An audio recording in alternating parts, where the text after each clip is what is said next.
AlwaysAyelet is the foremost internationally acclaimed authority on developing true connections. Ayelet is the founder and CEO of Universal Connections, Inc., the world's premier relationship firm that is revolutionizing life through holism and truth.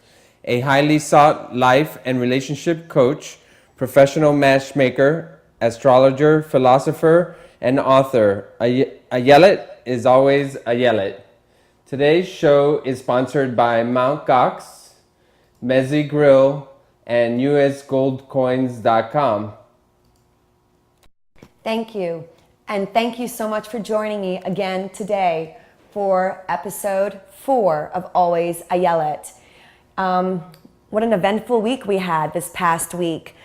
We had an earthquake in New York City. We had Hurricane Irene hit us, and I was actually disabled for 36 hours with no power. We had an attack in South Israel yet again, and we are approaching imminently the 10-year anniversary of 9/11. As such, I felt it important to discuss a very important topic tonight and introduce a very, very, very special guest who is joining me live from many miles away in the middle of the night, his time in Afghanistan, Kabul, Afghanistan. A dear friend of mine, Dr. Samuel Juett, will be joining us in a few moments. And the topic I'd like you to keep in mind today is love. Love and fear. Love and fear, my friends, are the two prevailing deciding factors affecting people's lives. Unfortunately, at this time in life, in our evolution, our societal civilization, the evolution of our civilization, fear seems to be winning the battle. And I'm trying to change that with my message of truth and my message of love. So without further ado, I want to introduce to you, I want to first express to all the victims of Hurricane Irene to please keep the faith. I firmly believe in God, the source, the creator, whatever it is, however you want to define it, extracting religion from the equation, but that one source that we belong to, that is one and that is all. And have faith and confidence, believe in yourselves, believe in who you are, believe in the future, believe in tomorrow, and we too shall prevail and survive even a hurricane or a power outage or material damage. What's more important is what's within and what continues on. Materialism goes and comes, money goes and comes, houses go and come, but our souls, if they remain intact, we will survive and prevail any horror or tragedy. Again, also to the victims of the attack in South Israel, my condolences are with the families of the victims in South Israel. I know this is news today, but you know what? It's a daily event in the state and land of Israel that there are attacks occurring. And we need to be vigilant here in the United States as well, because the world is under attack. There is a war on terror pervading us, and we need to be vigilant. We need to learn love. We need to learn to be informed. When you have a question of something, go to the source. Don't just read texts that are just continuous propaganda and propagating myths. Go to the source, go to the core, ask questions, question authority, even question truth, because if you question truth, in the end, as Sir Winston Churchill said, the truth is incontrovertible. Malice may attack it, ignorance may deride it, but in the end, there it is. So if you just question even the truth will prevail. And please keep this in mind at this very, very somber time in the lives of America and the world at large. Time when 10 years ago now, we became awakened for the first time in over 200 years to the threat of an attack, an insidious attack on our homeland. Yes, Pearl Harbor happened in World War II, etc., but we were at war. And yeah, I guess we could say we were japped at that time, or whatever the terminology was. We were taken by surprise, and those methods happen all the time in warfare. But to be attacked by an insidious army and an insidious militia from within our boundaries, and to create such a catastrophic loss to our nation, to our people, to our city of New York, mustn't be forgotten, must not be forgotten. And so let's talk, without any further ado, I want to introduce my dear friend, Dr. Samuel Juett. He is coming in live from Afghanistan, from Kabul, Afghanistan. He's on the front lines, and he's honoring me today with his presence via Skype in the middle of the night, his time, to talk a little bit about his experience in the Middle East. He's been, I think, situated in the Middle East for almost a decade now, and we're going to talk about his hands-on, front lines experience of what life is like in the Middle East, what it's like on the war front, and what we're battling here in the United States at this time, even though he's so many miles away from us. So without further ado, allow me to introduce Dr. Samuel Juett. Dr. Samuel Juett is Capacity Development Coordinator at the Ministry of Foreign Affairs in Afghanistan. He has extensive governance, strategic planning, and human capital management experience. During his doctoral studies at the University of Georgia, he developed organizational diagnostic tools still in use today. His career has spanned service as a commissioned officer in the U.S. Army, teaching with the business faculty of the Stetson School of Business and Economics at Mercer University in Atlanta, Georgia. And he was also a city manager executive of both Monroe, Georgia and Monroe, Louisiana. During his city management career, he dealt directly with state economic development and federal programs.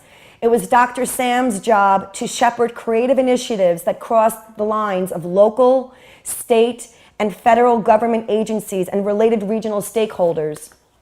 Today, his focus includes program accountability, relevance, and timely production of practical results throughout the Middle East. Dr. Sam was an executive at the Jordan International Police Training Center. He served as an executive consultant to the Ministry of Interior in Ramallah for 2 years, where he instituted strategic planning. He led business process re-engineering activities in the United Arab Emirates, and he managed programs for rebuilding public security infrastructure in Baghdad, Iraq. And without any further delay, please, I thank you so much, Dr. Sam, for for being with me today on my show on Always Ayelet and joining me from Kabul, Afghanistan. How are you in the middle of the night? Well, I'm doing very well.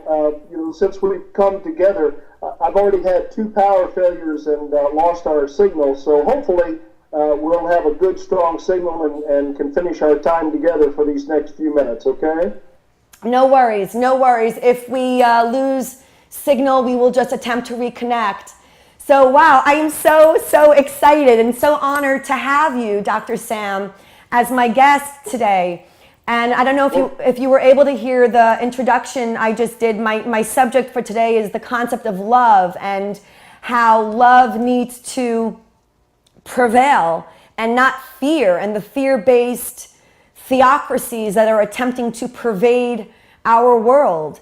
And tell me a little bit more about what you're experiencing in Afghanistan these days. I know we just lost our valued Navy SEALs a few weeks back in an attack. Tell me what it's like, what you experience on a day-to-day level, and talk to me. Well, thanks again for allowing me to come on board and be able to sit and speak with you, even though it's via electrons. One of the things I do want to say before we get too far into this, anything that I say today is really my own personal reflections and is not to be construed as official policy of the United States government. What I do for a living is I've had the great opportunity to go into different places around the Middle East, whether it be Baghdad, Iraq, or whether it be in Jordan or in the West Bank or down in the United Arab Emirates in Abu Dhabi or now here in southern Central Asia in Kabul, Afghanistan. I've had the good fortune to be able to go into these zones of conflict and be a person to help the local governments reestablish themselves, and more importantly, to be able to establish their capacity to do the governing activities that we expect of stable governments that have a concern for their people and want to be actors on the world stage, responsible actors on the world stage. I personally love you for that, Dr. Sam, and especially the fact that you're extracting yourself from, United States policy, etc., because it's your personal opinion that I value most. It's your individual perception, your individual experience, and your individual truth that is what is relevant to me and my audience. And so I'm deeply honored and deeply moved by your joining me today.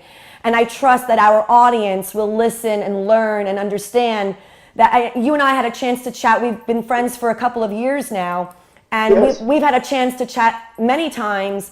But in our most recent conversation, we went in depth about, how the people, the civilians in the West Bank, in the land of Israel, in Afghanistan, in Jordan, we all really love life and love God and love. We all believe in my values and principles of having a love-centered life. But tell us a little bit about what is going on behind the scenes that is not being explained. Explain what this war on terror is that is getting whipped around and bashed by left media and left-wing media and right-wing media. And tell us what it is, and tell us the reality of what is threatening us and our world and our peace-loving world of humanity. What is threatening us at this time? Well, the last word you used, peace, that's one of the things that strikes me, that when it gets beyond the politicians, when it gets beyond the elected leaders, when it gets beyond the generals that are, or the leadership of the insurgents, or those who we oppose, those who we are confronting in the war on terrorism. When you get down and talk to and work with and be beside the people who live in these lands, that's what's wanted. The opportunity to take care of one's family, the opportunity to have a decent wage, the opportunity to not live in fear. That's one of the things that I see so often when I will deal with someone who will explain to me that, for example, here in Afghanistan during the time of the Taliban, how the fear that people had regarding anything from the style of clothing they would wear to being able to express their conscience as far as how they might feel about a neighbor, or how they might feel about the way the government was going, or how they might understand how they wanted to worship. The things, Ayelet, that's one of the things that strikes me, is that we have it so good in America as far as our ability to worship the way we wish to express our conscience the way we wish to. These kinds of freedoms, as trite as it sounds or as overused as it sounds, these are so precious. The ability, look at it, you and I, a woman and a man on a free airwave, being able to carry on a conversation like this is incredible to be able to do this. To follow up with something you asked just a moment ago, what about the people? Today is the first day of Eid. It's the Muslim holiday that follows the month of fasting from Ramadan. And I had to make a run to the airport a little bit earlier today. And one of the things that struck me were all these families moving together, the husbands, the wives, the children, the grandmothers, the aunts, the uncles. And they were going to be with their families to have a chance to visit, to have a chance to share food. People were dressed in new clothes. That's such a shared experience across different cultures and different religions. This time of renewal, this time of a breath of fresh air that comes from being able to get out of the house, to be able to live one's life in this sense of being removed from the fear of what will happen to me if I merely just step outside of my home. Right. Like I said, as Americans, we really don't realize how good we've got it. Well, with all due respect, Dr. Sam, how good we had it.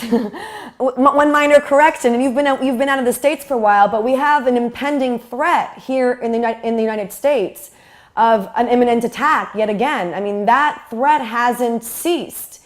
And we had it good based on the Constitution that our forefathers put in place over 200 years ago, which is why I love America with all my heart and soul, because only in America can those principles of freedom, of the pursuit of life, liberty, and the pursuit of happiness, and ultimate freedom, where it can ultimately exist.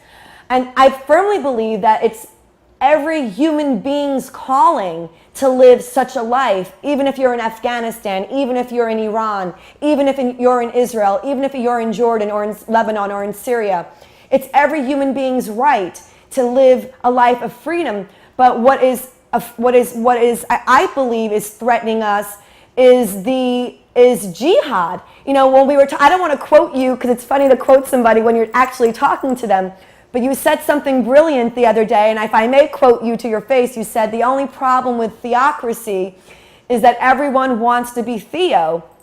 And what happens is when you want to create a theocracy that is intent on or is crusading to annihilate all others unless they conform to one's way of being, that is not freedom. That is a fear-based, fear-instilled existence that can only imprison or continue to imprison humanity and lives, even if the people buy into the fear. I mean, I think that's what got the current leader of our nation elected. He instilled fear. You know, it was a subliminal, subversive tactic, if you will.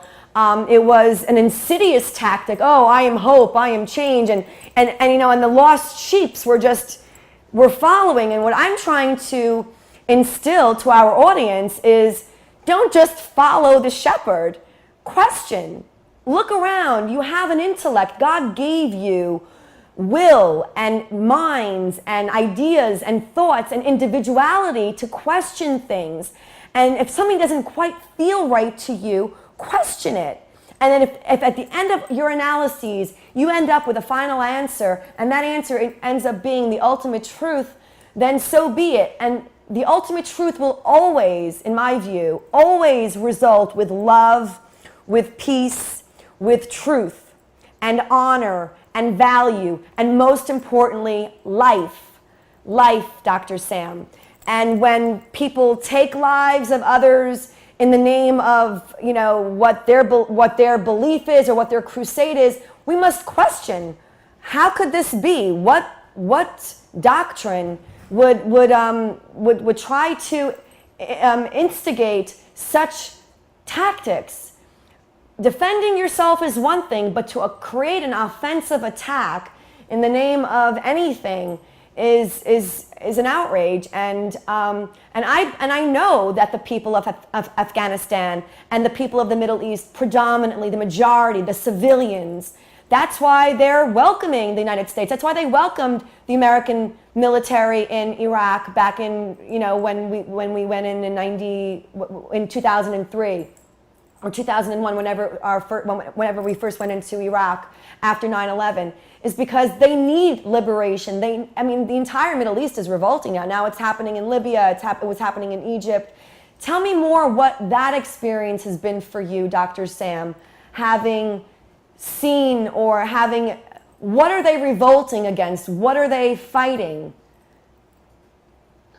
Well, you know, that's one of the things that with our attention so focused on the wars in Iraq, the wars in Afghanistan, that it's been unfortunate that, in my opinion, that we haven't been able to play or haven't had the wherewithal to play maybe a more important role in the Arab Spring. You know, the idea of going against some of the against the totalitarian governments, the oppressive governments, whether it be what was going on in Egypt or Tunisia or now in Libya, the things that we're seeing play out in Syria, there really seems to be this sort of perfect storm of activity that's going on. Think about it. Since the terrible things that happened on 9/11, some of the positive things that have happened over the last decade. If it had not been for the advances in technology and in social media and the ability to get the word out at really the proverbial grassroots level, think about all this change that has occurred, and it's not been by the superpower of America or the power of China that has gone in and flipped a switch and made people move forward for change. That's the kind of groundswell that's occurred, like I said, at the individual level. One of the things I love about what you're saying is this return to the concept of love. And I think this is one area that you and I definitely agree on, is that that's a thread, that's a string, that's a common bond that no matter what language you speak or what religion that one adheres to or doesn't adhere to, but that's got to be the common thing that plays out across all the cultures around humankind. That's something that I see as a miracle. Ayelet, think about it. You and I are sitting at the threshold of potentially another very positive thing to happen in our world. Absolutely. I absolutely 100% agree with you, and that's why I know that the work I am doing, and I know that the work that you are doing, and all of my guests, the guests I've had on this show to date, and the guests I intend to have going forward, we are pioneers, we are revolutionaries, and we are speaking truth. And that's what I believe will prevail in the end. That truth is what it is. And there's no controverting it, there's no deriding it. It is what it is. And we need to be strong and to find the love within our hearts. Make our choices out of love, not fear. It's very interesting, Dr. Sam. I may have shared this with you when you and I spoke privately. When I was a little girl, my mother, God bless my mother, with all that she is, because she made me all that I am, and I love her dearly. When I was a little girl, my mother is from Jerusalem. My mother is a third generation born in Jerusalem. She's Jewish. We're Jewish. My mother's from Jerusalem. Third generation born Sabra, and I know you know what that means.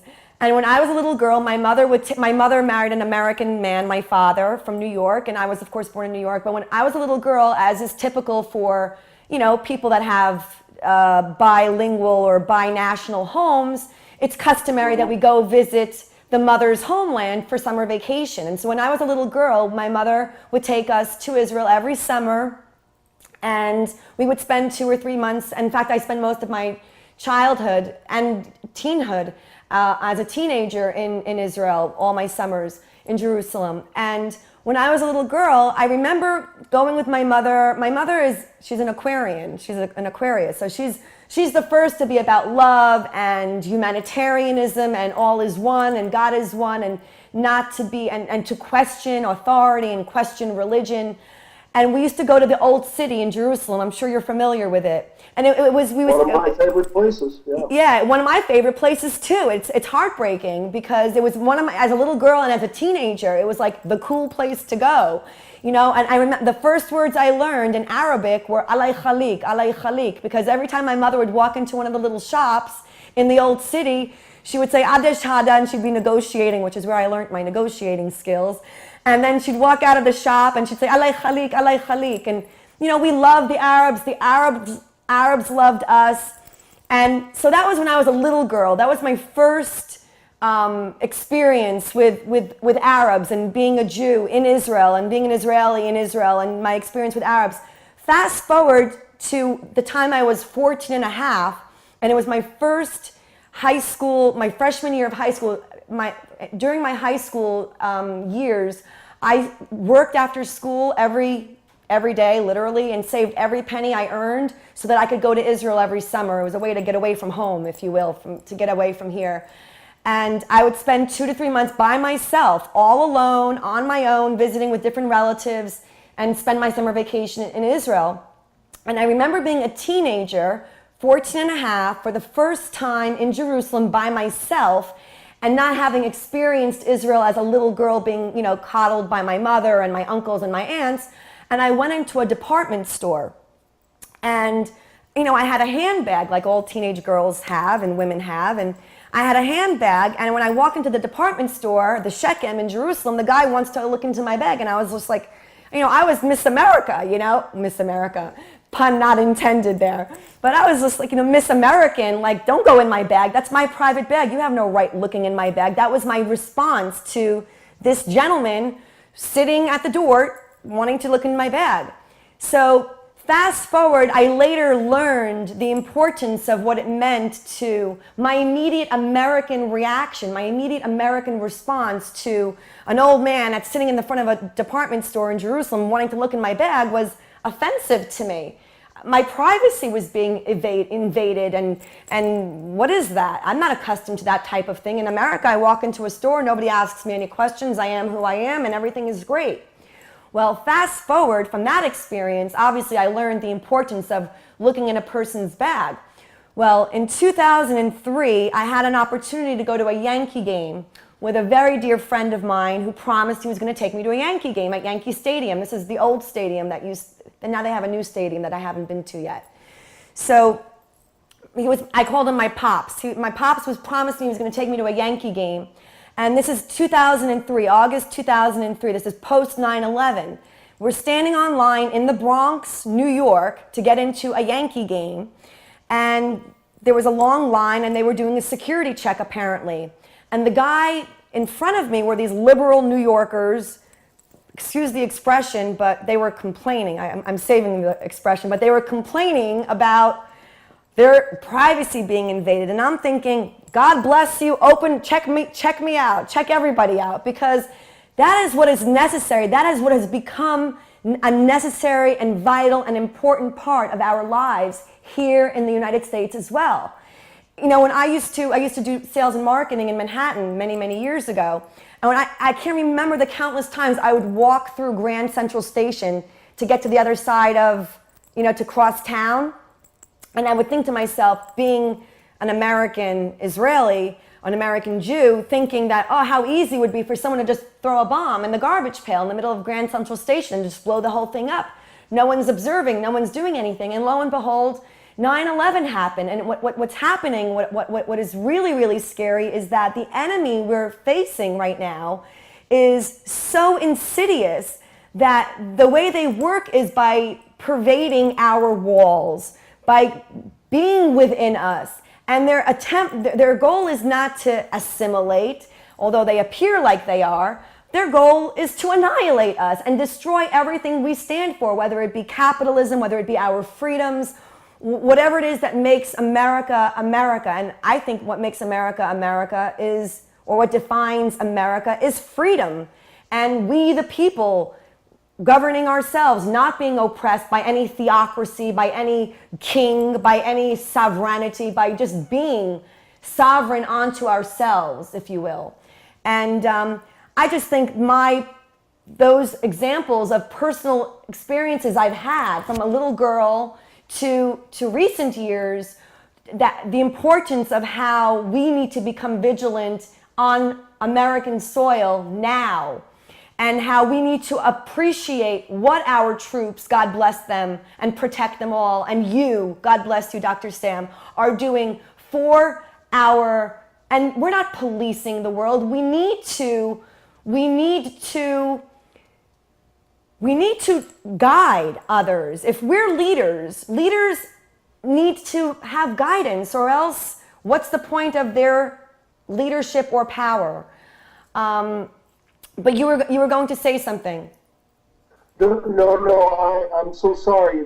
Towards the end there, the audio became difficult, but I understand what you're saying. No, but if I can continue on, oh my goodness, I really appreciate your stories. I remember being in Jordan and wanting to go to the mall. And before I had gone to Jordan, I had this image of a city of squalor, an image of confusion and chaos and and something that would just be so alien and foreign to my own personal experience. But I've gone to Amman, Jordan. I used to live in Amman, Jordan, and it was just really wonderful as far as the modern conveniences that were available. And where I'm going with the story is just, once again, seeing the shared experiences of being able to make choices, being able to go into stores, being able to spend what money someone has to choose to buy something that one wants. However, the twist was that I was in Amman when the hotel bombings happened, the night of the 3 hotels being bombed, the Radisson Sass, the Hyatt, and the Days Inn. And it was amazing that in Amman, Jordan, in literally the blink of an eye, that those citizens then began to experience very much what you were just describing, and that is a heavy armed presence in front of places with public gathering, be they movie theaters or restaurants or the mall. A greater visual presence of security on the street, and it really cast a pall over the citizenry as far as what's going on. And so, yes, as I mentioned earlier in the show, as I was saying earlier in the show, our experiences in the States, it has changed since 9/11. Yes, it has. But even at that, the relative discomfort, the relative change in our lives compared to what I've witnessed, the change in the lives of the people who live in a place like Baghdad, Iraq, or in the West Bank, or here in Kabul, Afghanistan, it's very severe. Whether it be when one goes home, when one goes to work in the day, will that person return alive, or will they be harassed or accosted, or quite frankly, have to deal with the stress of life that is ever present?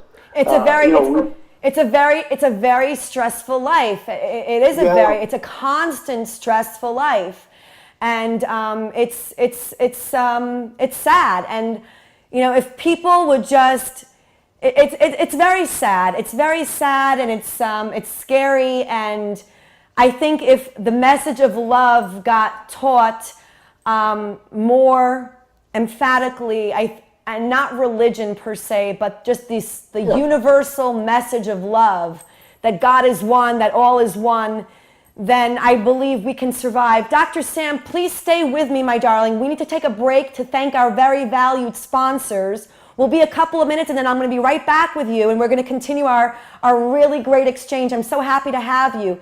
While we take a break for a few minutes to thank our sponsors. I'll be right here. Thank you. Thank you, Dr. Sam.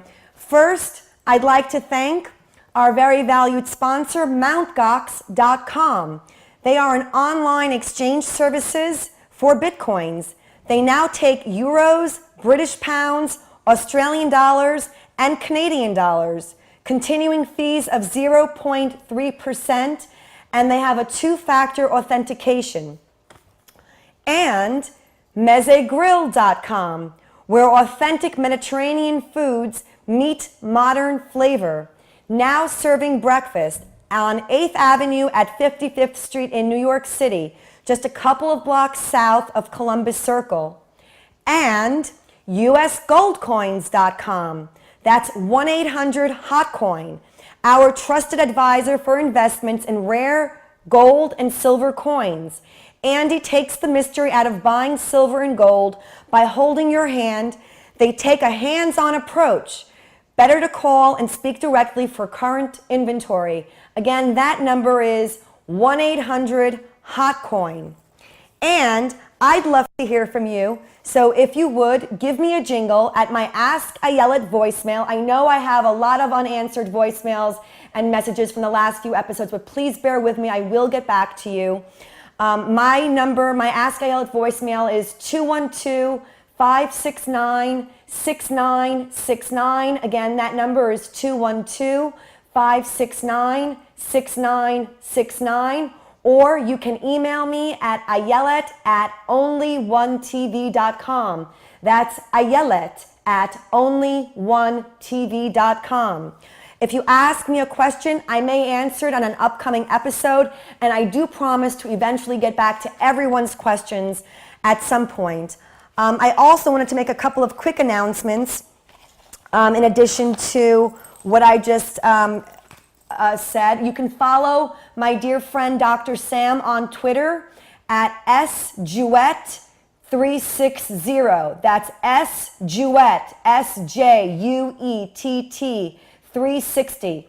You can follow Dr. Sam on Twitter and learn about new developments in his life and his experience in the Middle East. Also, if you log on to AlwaysAyelet.com, you will save $395 today, exclusively for Only One TV viewers. If you register for a special coaching package at AlwaysAyelet.com, you will receive an extra one-on-one with me at no additional cost. And please don't miss the very important must-read, The Value of Love and the Gift, which is authored, written, and composed by Always Ayelet, me. And it's available for a free download at www.ayeletmedia.com. That's www.ayeletmedia.com. And now back to my dear beloved friend, Dr. Sam, in Kabul, Afghanistan. Dr. Sam, with all my heart, I've said this repeatedly to you in text and Skype and emails, I love you. May God bless and protect you for your service. I know you're a contractor, but your service to humanity is what I'm thanking you for, and what you're doing on behalf of our country and on behalf of the Afghani people and the people of the Middle East. And let's get back to where we left off. We were on a hot subject. We were talking about freedom and how our freedoms have been somewhat taken from us in light of this impending and threatening war that we're in the middle of. You know, one of the things I remember immediately after 9/11, or shortly after the 9/11 tragedy, was Mayor Giuliani coming forth and in essence saying life goes on, that, you know, the city of New York is about recovery, is about being strong, is about moving on with life. And, you know, our conversation does continue to return to the idea of how the life has changed for us, and how the fear that many experience, whether overtly or maybe at a deeper subconscious level, is there. But you know, a part of life is living the life. And you're very kind, your words as far as what I do for a living, coming here and working in capacity development with the different ministries and the governments with which I work. A part of that is recognizing that truly there's a yearning, there's a desire for us being the coalition here either in Afghanistan or in Iraq, to find a reason not to be here any longer.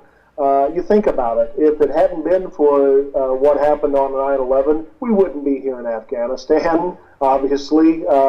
And you know, these are a strong people. These are people that very much would love to be able to continue on with their lives. Do you realize that in Afghanistan they have been at war? In essence, have been at war for 30 years. Wow, I realize this. I do. I was a young person. I was in college when the Soviets, which don't exist anymore, invaded Afghanistan, and what happened during their time here, what happened during the time of the Mujahideen pushing the Soviets out, and then the takeover by the Taliban. So imagine that. Imagine a generation lost. And brain. Tell me, excuse me for interrupting you, my sweetheart. Tell me about the Taliban. Tell me what were they doing there? What were they attempting to accomplish there? And what is the status at this time with the Taliban in Afghanistan, from your perception? Well, from my perspective, the Taliban are alive and doing well for themselves. They have the opportunity to play a very, very, very long waiting game.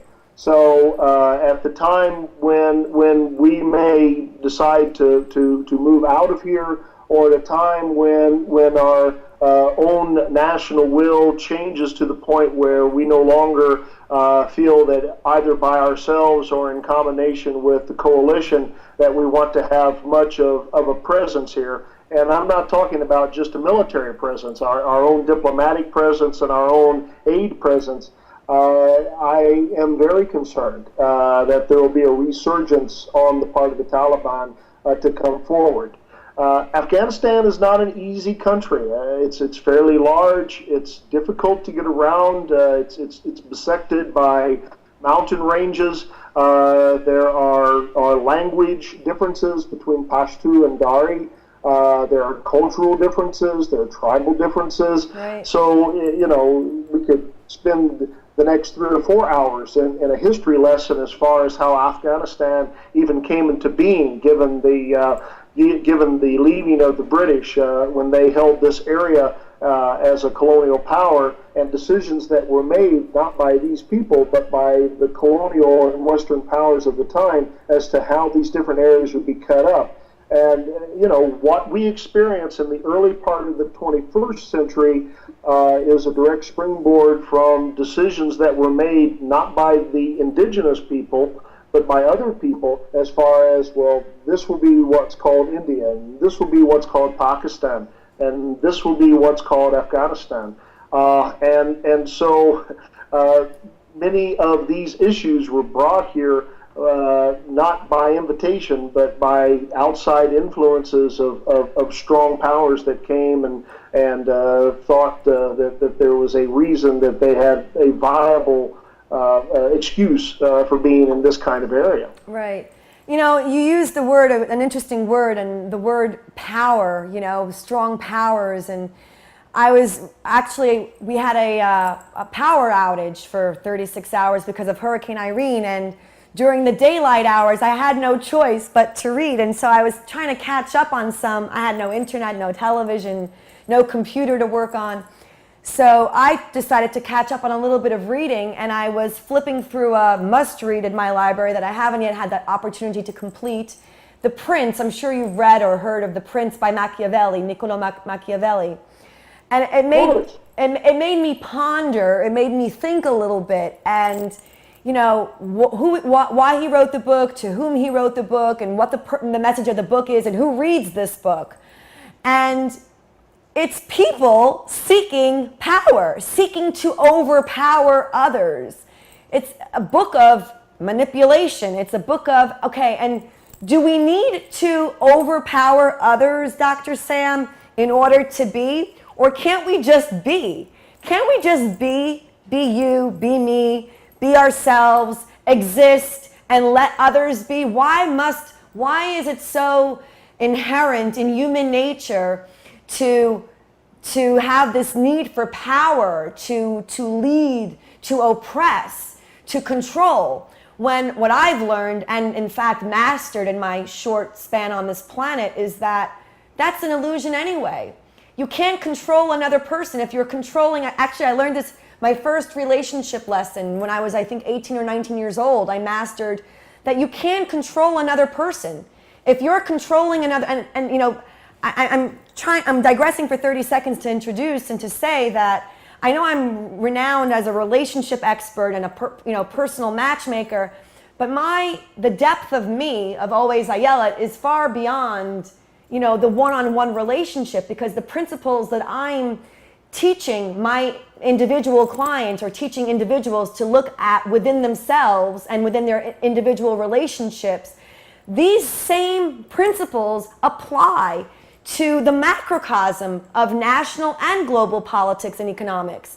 And if in a love relationship with your wife, with your partner, with your spouse, there mustn't be an ego. If you have an ego, if you have a will, an emotional need to control or possess your partner, then my darlings, no matter how much caring there is, no matter how much, and even with your relationship with your children, being a father, being a parent or a mother, if you have an inherent need, yes, discipline is necessary, but only with love, only in love. if the discipline is coming in a context of the parent's emotional need to control or possess, it's not love. And the children feel that, sense that, and rebel against that. Hence is true in a one-on-one relationship between a husband and a wife, between two partners, between two friends, in a business relationship. If one partner has the inherent intent to control or possess the other, to dominate the other, to oppress the other, to make him gratify, to feed his ego, that's not love. No matter how fulfilling the person is, no matter how great the sex is, no matter how great the conversation is, if there's an emotional need to control or possess, it's not love. And this, my darling Dr. Sam, holds true in the macrocosm of global and national politics. Why must man always, animals don't, animals just want to survive. Sometimes they have to kill other animals to do so, but they don't try to reign over each other. They don't try to destroy complete and total species because they're not peeling their bananas the exact same way or whatever it is they're doing. Why must humanity always have this, why must they let their fear and their insecurities and their sense of inferiority propel them to dominate and oppress others? Why must they be propelled by this fear? Well, see, I think brilliantly you've answered your own question in that when there is that expression of power and control, whether it be at the individual level in relationships or whether it be at the macro national level, I think number one, it's an expression of weakness. Isn't that counterintuitive? Absolutely. The whole idea to think that expressing power and control over somebody would actually be an expression of weakness. Absolutely. But maybe the baseline of all of that is a fear. Instead of coming forward and saying, I don't know why you are hating us, why you are hating me, why can't we understand what that is? And maybe there is a misunderstanding of intents or desires or what one is grounded in believing as you say, the truth.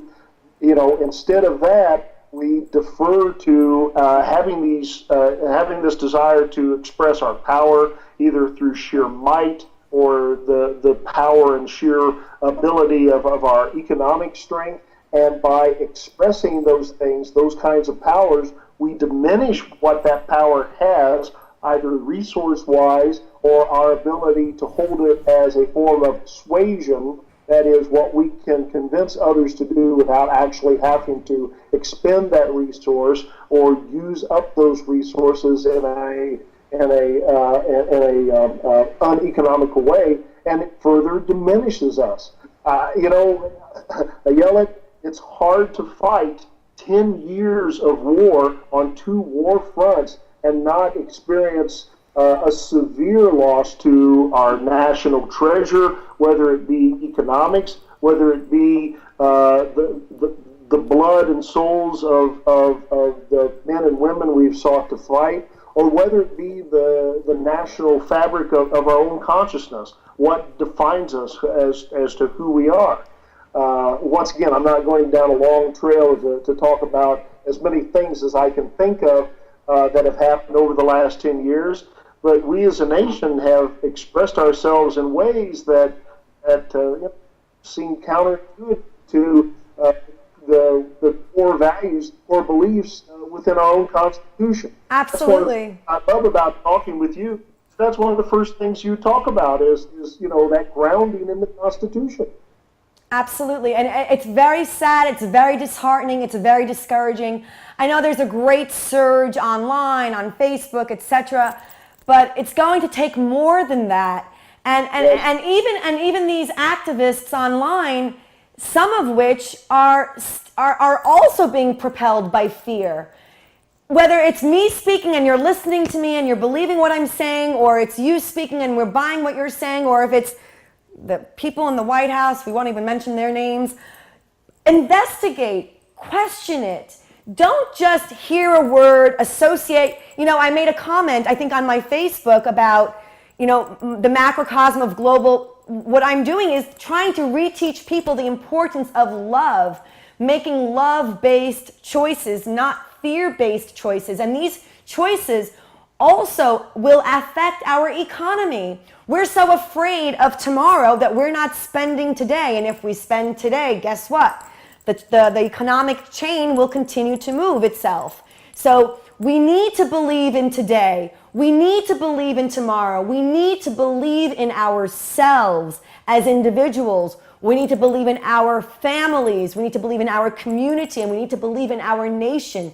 Our nation, the United States of America, the American nation, the American people.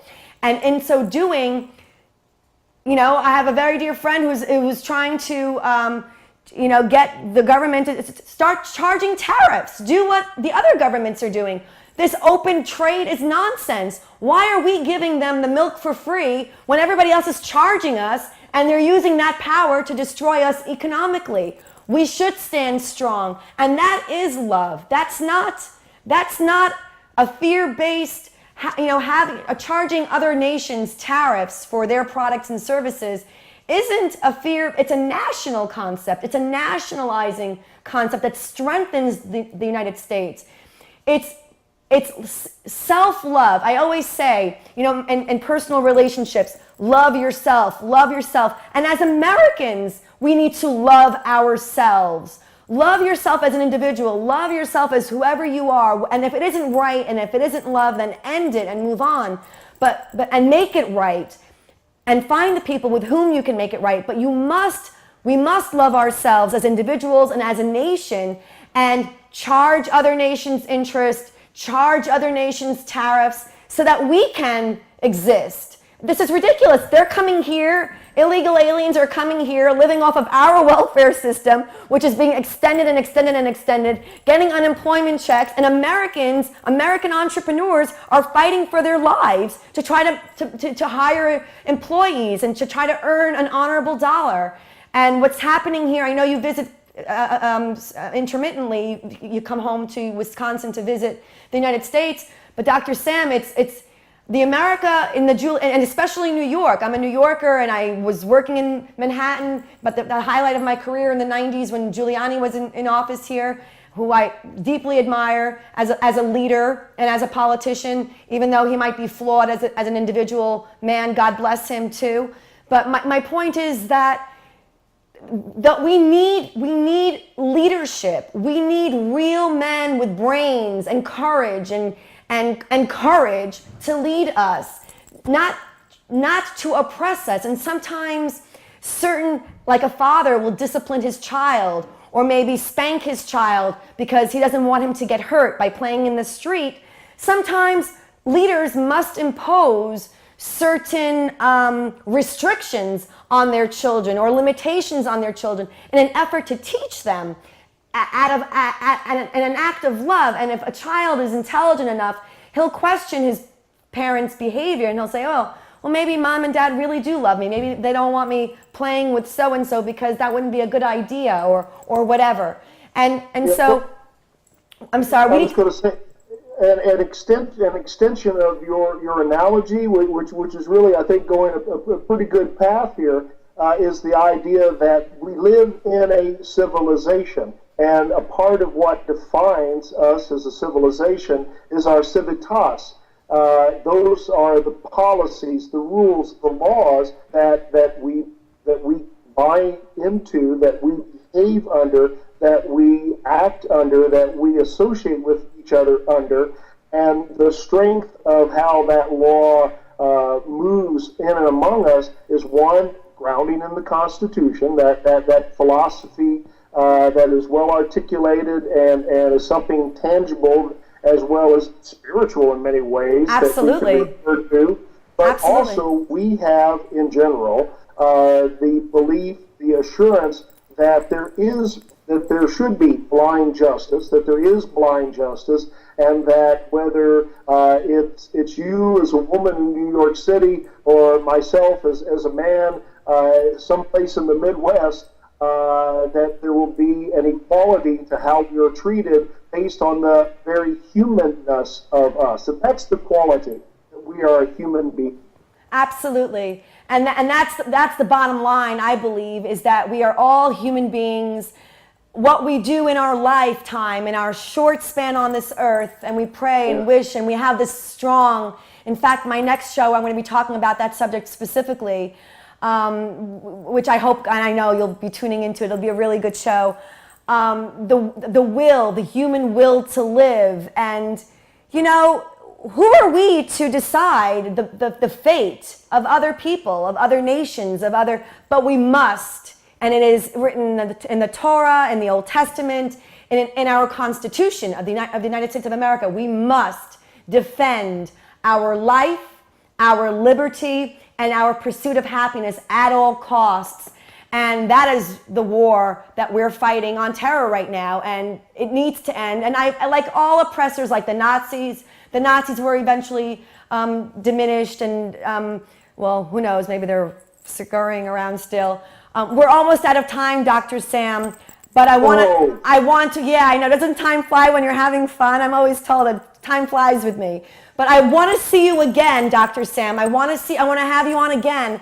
I'm thinking about doing a commemorative episode for 9/11 in a couple of weeks, but you and I will touch base, and at our first opportunity, I'd love to have you back on again. This is such a very, very important topic, very dear and dear, close and dear to my heart, personally, individually, and for all who I am and what I stand for. And I really hope that the audience, you know, just open your minds, open your hearts, and receive the truth that is logic, it is ration, that is love. Love is not an emotion. It is rational, it is logical, it is real, it is truth. And if you can only open your minds and hearts long enough to understand this, we will be able to join together to fight all enemies of love and eventually defeat the fear that is pervading us. Dr. Sam, I love you with all my heart and soul. God bless you and protect you from all harm. I know you're not in the safest place in the world, but you're in my thoughts and prayers always, and I added you to my list for the Sabbath candles too. And if you want to just say a few final words before we tune out. Oh, the final word is, please, however you feel your soul and heart and mind and spirit moving, focus on peace, focus on staying free from fear, and that the things that we do for, with, and about each other in a positive way. Absolutely, absolutely. Amen to that, and God bless. At that, my friends and my audience, I want to thank you again, my beloved audience, for your continued following me and joining me every week on my show. I'm sorry I missed you Saturday night because of the hurricane, but I'm here today, and I will be here again Saturday from 6 to 7 p.m. live from onlyonetv.com. I love you all with all my heart and soul, and please just be love, be truth, be love. I know it isn't easy, but it's so much more worth it in the end. And so be love as I strive to. I am always Ayelet. I am always Ayelet. Until next week, God bless, and with all my love. Kisses.